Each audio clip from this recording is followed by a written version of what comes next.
Good morning, everybody. How's it going today? Texas Redleg here. Wanted to take a moment to thank all of my subscribers and people that follow me and interact with me on YouTube.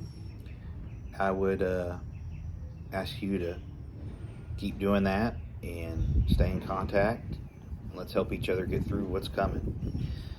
A couple of things I wanted to discuss today was the fact of just being creative. And being creative with everything.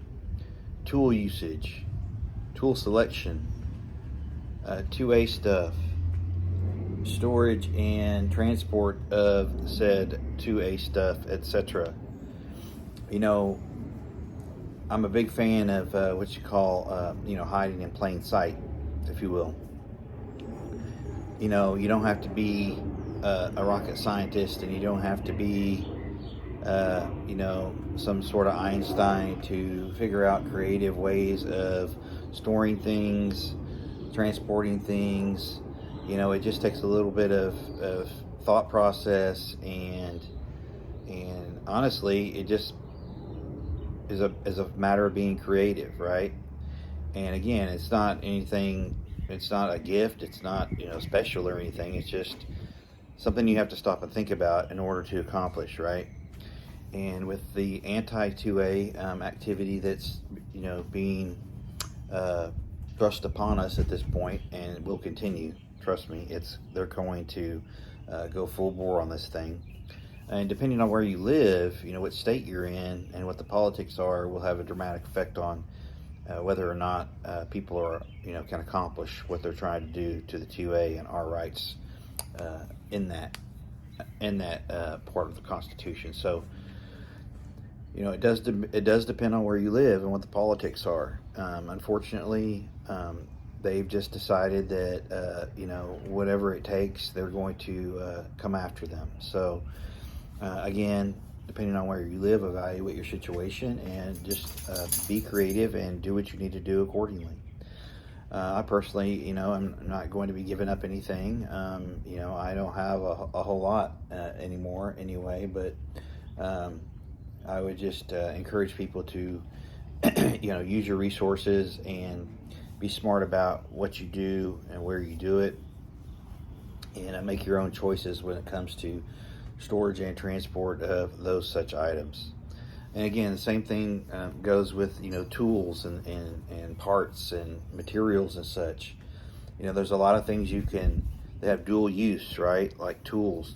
Certain tools can accomplish more than one use. Certain materials can suffice for a project that you're doing.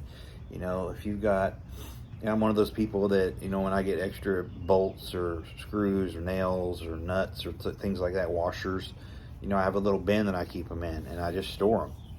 And I very rarely ever have to go out and buy something like that. I've always got them handy.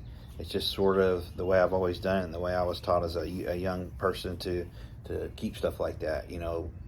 Lengths of rope and wire and things like that. There's little things you can hold on to that don't take up a lot of space, that may have a use down the road, and function for you accordingly. So again, being creative, that's the topic of the video today. And it goes across the board, right? I mean, everything from your food preps to materials, again, tools and 2A items.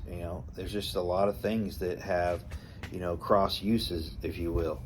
And I would encourage people to continue, to think about things like that. And, especially when times are tight, you have to, with the limited availability of certain things, you may have to get creative, and you may have to buy this in place of that to get something accomplished or fixed.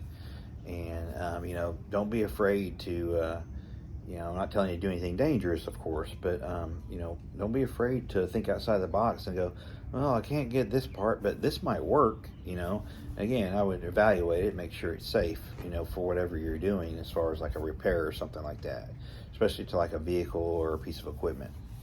But rubber hoses, again, all sorts of different little things that you can keep and hold on to, and and organize and keep for a later use is probably a good idea, especially in the current material situation that we're in. It looks like worldwide.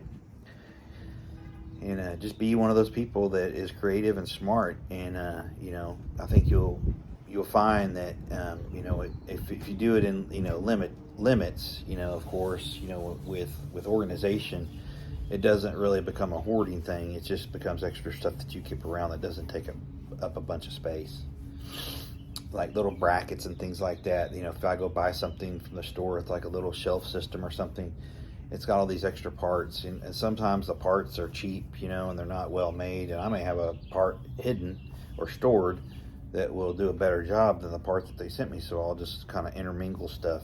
It just depends sometimes, but I guess the point of being creative is just it's a mindset, and I think that if people just stop and think about things and just take a breath and kind of push out all the noise that's going on around you and think about whatever's going on, you can come up with a creative way, and or lean on somebody else that has a creative style that can maybe help you out with that. So again, the point of the video today is just to be creative about what you're doing, and be resourceful, and especially when it comes to transporting and storing of certain things, be creative. All right, and that includes all your paper, money, and precious metals, jewelry, etc. Be creative with all that stuff. So have a great Saturday, everybody. Please like, share, and subscribe. Keep prepping, stack it deep, and long live the Republic.